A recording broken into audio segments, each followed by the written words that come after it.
Tarehe kama leo 2021 tulipata pigo la msiba mkubwa kuondokewa na rais wetu mpendwa, na hii leo ni kumbukizi yake.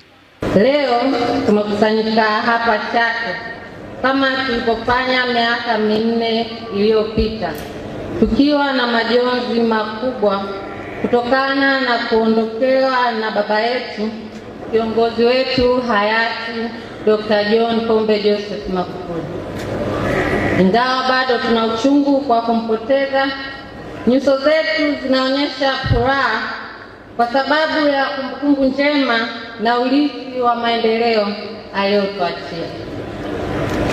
Tunamshukuru sana Rais wa Jamhuri ya Muungano wa Tanzania, Mheshimiwa mama yetu Dr. Samia Suluhu Hassan, serikali yake na taifa kwa ujumla kwa kutunga mkono na kudumisha maono aliyoyaacha baba yetu kwa maendeleo ya nchi yetu. Miaka 4 iliyopita, rais alipotembelea hapa Chato, alituahidi kama familia kwamba hatatuacha. Leo tumeshuhudia kuwa ni mtu wa kutimiza ahadi zake, kwani yeye pamoja na serikali yake wameendelea kuwa nasi bega kwa bega. Katika miaka 4 tangu waondoke, tumekuwa na watu wengi waliotushirikisha simulizi zao kuhusu jinsi alivyowasaidia katika maisha yao. Kila tukio tunalolisikia linatufanya tutabasamu na kuona fahari ya kuwa sehemu ya urithi wake.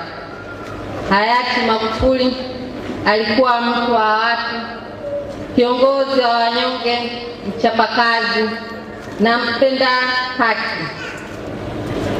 Maisha yetu ya dunia ni ya thamani kubwa. Tunaishi mara moja na tunaondoka pia. Cha kusisitiza kuhusu maisha ni kwamba yana kikomo na hakuna anayejua lini ni mwisho. Baba yangu ndiye alinifungua macho na kunifanya nitambue kuwa huu mwisho wa ghafla wa maisha unatupasa kutufanya tuishi kwa kusudi, na kusudi hilo lazima liwe kubwa. Katika safari yake ya uongozi, alijifunza kutoka kwa viongozi waliomtangulia kama hayati Julius Kambarage Nyerere, mzee wetu Benjamin Mkapa, pamoja na Ali Hassan Mwinyi. Alipata mafunzo ya uadilifu, uzalendo na dhamira ya dhati ya kulitumikia taifa la Tanzania.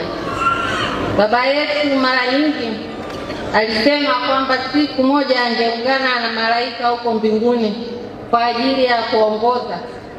Nawaza tu kwamba jinsi anavyoweza kuwa na mazungumzo akiwa mbinguni na mzee wetu Nyerere, Mkapa pamoja na Mwinyi, wakikumbushana nyakati walizoliongoza taifa letu kwa uzalendo wa dhati. Naweza kuwafikiria wakimtakia Mheshimiwa Rais Samia Suluhu Hassan kila la heri katika uongozi wake, kuombea maendeleo ya nchi yetu, na pia naweza kuwasikia wakiwasisitiza Watanzania kubaki wamoja kama taifa.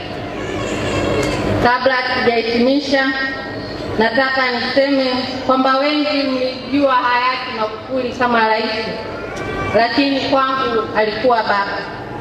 Katika mengi niliyojifunza kwake, haya nimeyabeba zaidi: kujitolea kwa ajili ya wengine, kuwa mwaminifu kwa taifa langu, kuwa mzalendo na mchapakazi, kulinda rasilimali zetu, kutanguliza maslahi ya Afrika na Tanzania kwa ujumla, lakini la kipekee ni kumtanguliza Mungu.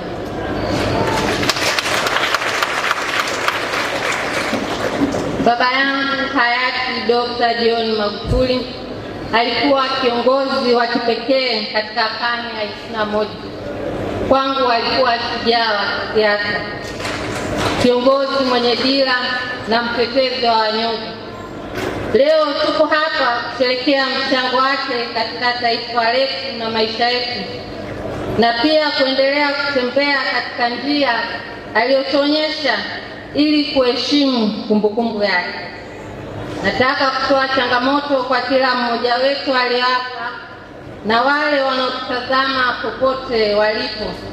Chagua angalau moja kati ya maadili aliyoyaishi mzee wetu hayati Dr. John Pombe Joseph Magufuli, na ujiwekee ahadi ya kutenda jambo litakalokufanya kuwa tofauti katika maisha ya wale wanaokuzunguka, jamii na taifa letu.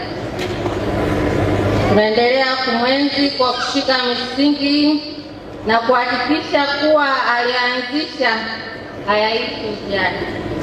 Mungu ibariki Chato, Mungu ibariki Tanzania.